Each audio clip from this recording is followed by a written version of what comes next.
Okay, perfect. So I basically want to talk about how we can promote visual literacies and also kind of critical analysis skills in English for specific academic purposes. So over the past couple of months and years, I've been focusing more and more on EAP for cohorts that specialize in the arts and humanities. So sociology, literature, cultural studies, and so on.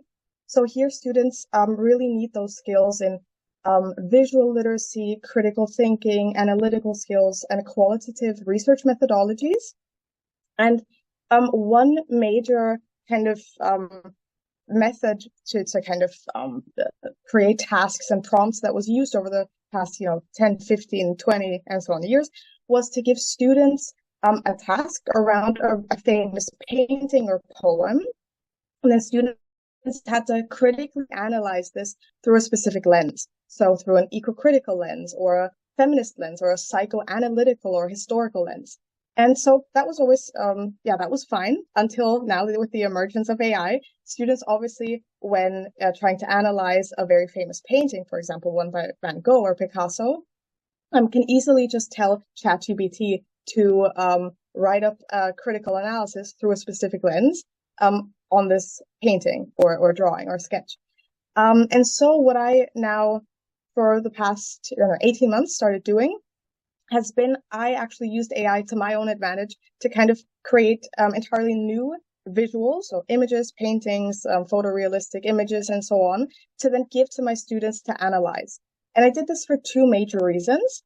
On one hand, this kind of prevented students from looking up the images that didn't really exist prior to me creating them with AI to kind of have ChatGPT analyze them for them.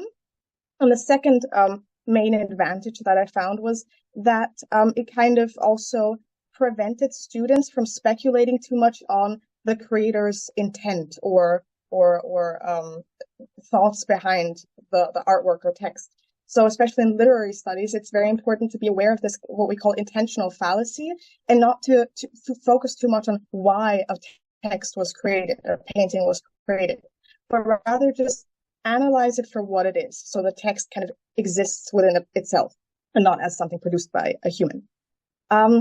So I found that using AI-generated images kind of really encouraged students to focus on their own critical thinking about an image that they knew. So they were aware that this was created by AI, and I gave AI the prompt. So for example, on this image right here, the prompt was something along the lines of, please create an image of a Victorian office with a sailboat in a snow globe, and the vibe is Christmassy or wintry. And in terms of helping students develop critical thinking and analytical research methodologies, I pointed them towards two main methods, which were multimodal analysis and critical readings. So for multimodal analyses, I referred to Painter et al.'s Reading Visual Narratives. If anyone is interested, the authors of this book, they're Claire Painter, Len Unsworth, and J.R. Martin. And in 2013, they came out with this book called Reading Visual Narratives. And they provide a really great framework for how to analyze multimodal text. So looking at, for example, gaze vectors, where are the characters kind of directing their gaze to, and what effect could that have on the viewer, on the audience, on the beholder? Then also looking at ambience, layout, and so on. So I found that very helpful, and that really kind of gave students a clear direction as to what to do with their analyses. And then in terms of conducting critical readings, I encouraged students to pick one of the critical disciplinary lenses that we discussed. So for example, a feminist lens, a psychoanalytical lens, a historical lens, and they could then use existing frameworks to analyze an AI-generated image through a specific critical lens. And I found that this really, really helped with kind of doing away with this over-focusing on the author's or the creator's intent. And also students were basically, in 90% of the cases, unlikely to use AI to kind of do the work for them. Some students did say they tried to upload the images to get AI to then analyze the uploaded images. But for most of the free versions of the AI tools out there, this wasn't an option. So those attempts have failed, at least in the examples and the experiences I made so far.